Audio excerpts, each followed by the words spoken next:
जय हिंद बच्चों, welcome to भारतोष classes. तो आज हम लोग करेंगे क्लास 6 भूगोल पाठ्य पुस्तक हमारी पृथ्वी और इसके अंतर्गत पहला अध्याय जो आपका है सौरमंडल, उसके प्रश्न उत्तर। ठीक है, तो चलिए इसके प्रश्न उत्तर को पढ़ना प्रारंभ करते हैं। पहला प्रश्न दे रखा है कि रिक्त स्थानों की पूर्ति कीजिए। हमें यहाँ पे बतलाना है कि इनमें से कौन सा यहाँ पे खाली स्थान में कौन सा शब्द आएगा। पहला है कि क्षुद्र ग्रह एवं ग्रहों के कक्षाओं के बीच पाए जाते हैं। हमें बतलाना है कि क्षुद्र ग्रह किन किन ग्रहों के बीच पाए जाते हैं। तो यहाँ पे उत्तर होगा क्षुद्र ग्रह मंगल। क्षुद्र ग्रह मंगल और बृहस्पति के बीच पाए जाते हैं। यहाँ पे लिखिएगा मंगल और बृहस्पति। ठीक है, मंगल और बृहस्पति कक्षाओं के बीच पाए जाते हैं।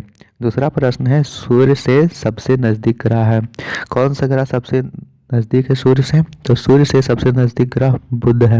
यहाँ पे उत्तर हो जाएगा बुध, कि जो बुध है वो सूर्य से सबसे नजदीक ग्रह है।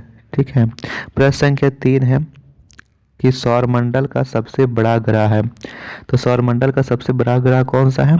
सौरमंडल का सबसे बड़ा ग्रह है बृहस्पति। तो यहाँ पे होगा बृहस्पति, कि बृहस्पति सबसे बड़ा ग्रह है सौरमंडल का। मैं ग्रहों का क्रम गिना देता हूँ। पहला है बुध, फिर शुक्र, फिर पृथ्वी, मंगल, बृहस्पति, बुध, शुक्र, पृथ्वी, मंगल, बृहस्पति, शनि, यूरेनस और नेपच्यून। ये क्या है? ग्रहों के क्रम है। सबसे छोटा पूछेगा तो बुध, सबसे बड़ा पूछेगा तो बृहस्पति, लाल ग्रह पूछेगा तो मंगल को कहा जाता है, नीला ग्रह पूछेगा तो पृथ्वी को कहा जाता है। ठीक है बच्चों, प्रश्न संख्या 4 है कि ध्रुव तारा से हमें किस दिशा का पता चलता है। तो ध्रुव तारा से हमें उत्तर दिशा का पता चलता है। जो प्राचीन लोग होते थे वो ध्रुव तारा को देखकर उत्तर दिशा का पता करते थे। चलिए प्रश्न संख्या 2 को देखते हैं। तो प्रश्न संख्या 2 में हमें सही करना है कि इस विकल्पों में से कौन सा विकल्प सही है। पहला प्रश्न दे रखा है कि सूर्य से तीसरा सबसे नजदीक ग्रह है। तो मैंने अभी आपको क्रम गिराया कि कितने हैं। पहले है बुध, शुक्र, पृथ्वी, मंगल, है ना। तो सूर्य से तीसरा सबसे नजदीक ग्रह कौन सा है? पहले में है बुध, फिर शुक्र, फिर पृथ्वी। तो पृथ्वी है, पृथ्वी इसका सही उत्तर हो जाएगा। सूर्य से पृथ्वी पर प्रकाश आने में कितना समय लगता है? 8 मिनट, 8 घंटा, 8 सेकेंड या 10 मिनट। इसका सही उत्तर होगा 8 मिनट, कि 8 मिनट सूर्य से पृथ्वी पर प्रकाश आने में समय लगता है। प्रश्न संख्या 3 है कि पृथ्वी का आकार कैसा है? गोलाकार, संतरे की तरह, भूआब या सेब के आकार की तरह। तो पृथ्वी का आकार भूआब है। भू यानी पृथ्वी, आकार यानी आब यानी आकार। तो पृथ्वी का आकार यहाँ पे भूआब है। ठीक है बच्चों, अब चलिए पर देखते हैं प्रश्न संख्या 3। इसकी का प्रश्न संख्या 4 है। तो आगे है कि पृथ्वी को किस ग्रह के नाम से जाना जाता है? हरा ग्रह, नीला ग्रह, पीला ग्रह या लाल ग्रह। लाल ग्रह तो कहा जाता है मंगल को, तो मंगल तो होगा नहीं। इसका सही उत्तर होगा नीला ग्रह। दूसरा ऑप्शन सही होगा कि पृथ्वी को नीला ग्रह के नाम से जाना जाता है। चलिए अब हम लोग देखते हैं आगे के प्रश्न। तो आगे में दे रखे है कि निम्न प्रश्नों के उत्तर एक वाक्य में दीजिए। ठीक है, हमें इसका उत्तर एक वाक्य में ही देना है। पहला प्रश्न कहता है कि किस ग्रह को लाल ग्रह कहा जाता है। दूसरा प्रश्न है कि सौरमंडल का सबसे छोटा ग्रह कौन सा है। तीसरा प्रश्न है कि ग्रह किसे कहते हैं। चौथा प्रश्न है ग्रह और तारा में क्या अंतर है।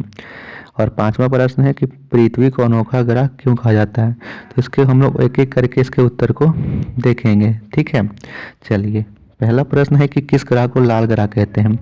तो इसके उत्तर में हम लोग लिखेंगे कि मंगल ग्रह को लाल ग्रह कहा जाता है। क्या लिखेंगे?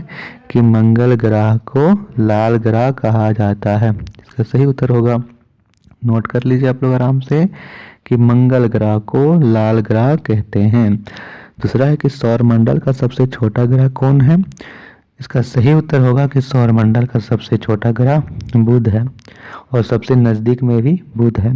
पहले तो था प्लूटो, लेकिन प्लूटो को नहीं रखा गया ग्रह की श्रेणी में, उसे अब ड्वार्फ प्लेनेट या बौना ग्रह कहा गया है।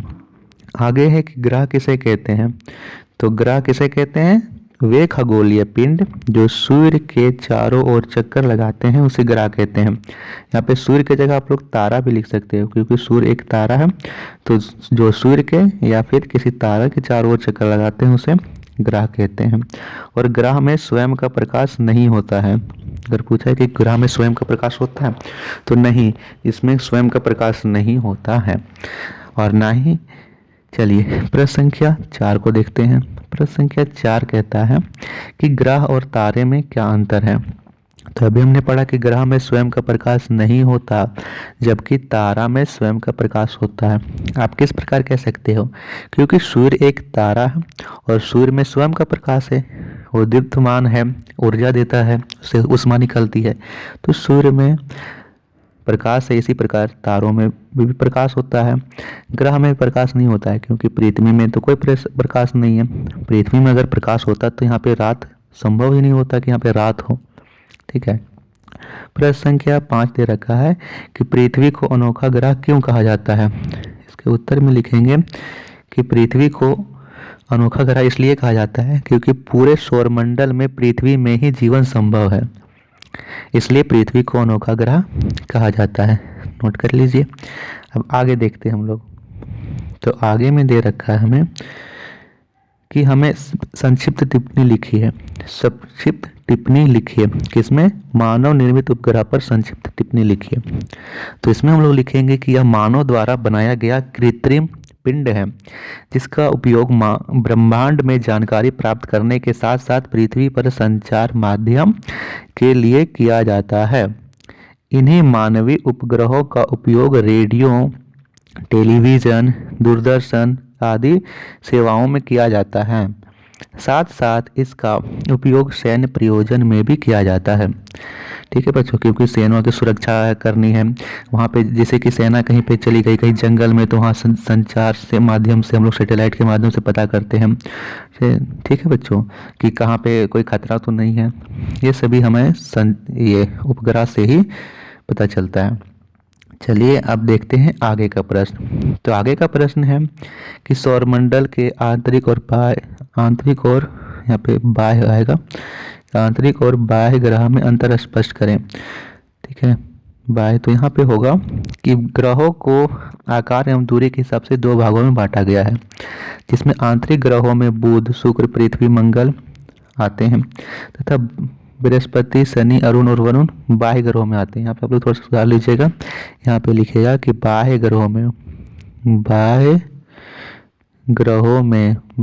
में क्या क्या आते हैं। बाह्य ग्रहों में बृहस्पति, शनि, वरुण और वरुण आते हैं। आंतरिक ग्रहों में सूर्य सबसे नजदीक है और आकार में सबसे छोटे हैं, ये चट्टान से बने होते हैं। बाह्य ग्रह गैस से बने होते हैं तथा ये हल्के होते हैं। चलिए अब आगे का प्रश्न देखते हैं। आगे प्रश्न है कि पूर्णिमा और अमावस्या में अंतर बताइए। तो इसमें लिखेंगे कि पूर्ण चंद्र वाली रात पूर्णिमा कहलाती है। ठीक है, क्या लिखेंगे कि पूर्ण चंद्र वाली रात पूर्णिमा कहलाती है। जब चंद्रमा का काला भाग पृथ्वी की तरफ होता है तब बिल्कुल चांद बिल्कुल भी नजर नहीं आता है, उस रात को अमावस्या कहते हैं। जब चांद बिल्कुल भी नजर नहीं आता है, यानी 15 दिन में जो पहले तो चांद छोटा सा रहेगा, फिर धीरे धीरे बढ़ते बढ़ते या पूरा गोल हो जाता है, तो इसे बोलते हैं पूर्णिमा की रात। और जब फिर चांद घटना शुरू होता है, घटते जब यह पूरा कुछ भी नज़र नहीं आता है, तो इसे बोलते हैं अमावस्या। ठीक है, 15 दिनों में पूर्णिमा, फिर 15 दिनों में अमावस्या। तो ये होता है पूर्णिमा और अमावस्या।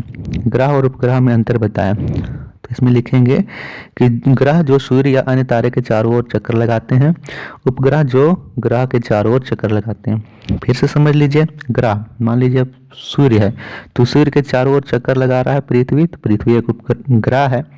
और चंद्रमा पृथ्वी के चारों ओर चक्कर लगा रहा है, तो चंद्रमा उपग्रह है। प्रश्न संख्या आगे जो है 6 या 7, 6 ही होगा, कि कारण हमें बताना है। पृथ्वी को नीला ग्रह क्यों कहा जाता है।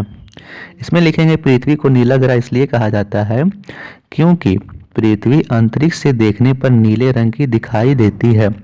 अंतरिक्ष से आप जब पृथ्वी को देखोगे तो यह पूरा नीला दिखाई देता है।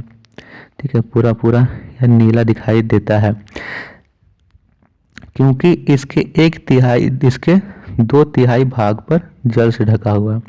पृथ्वी को यदि हम भाग बांटें तो इसका जो 2/3 भाग है पूरा जल से ढका हुआ है, इसीलिए इसे नीले रंग का प्रतीत होता है। कौन सा रंग का? नीले रंग का। नीले रंग का प्रतीत होता है। ठीक है, पीला नहीं होगा, नीला होगा।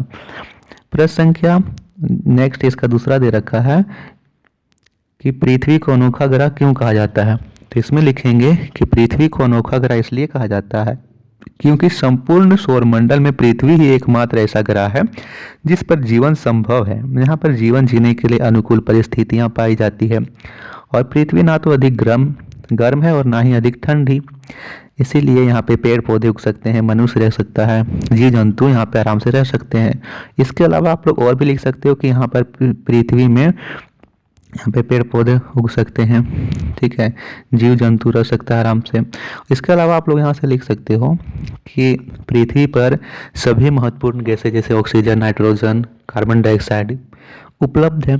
ठीक है, तो ये थे प्रश्न उत्तर। इसके एक प्रश्न रह गया, प्रश्न संख्या 7, जो दीर्घ उत्तरीय प्रश्न है, उसे आप सभी को कमेंट में करना है। तो बताइए आप सभी को ये वीडियोस कैसा लगा। वीडियो को लाइक शेयर जरूर कीजिएगा। भारत वर्ष क्लासेस को सब्सक्राइब जरूर कीजिएगा। धन्यवाद बच्चों।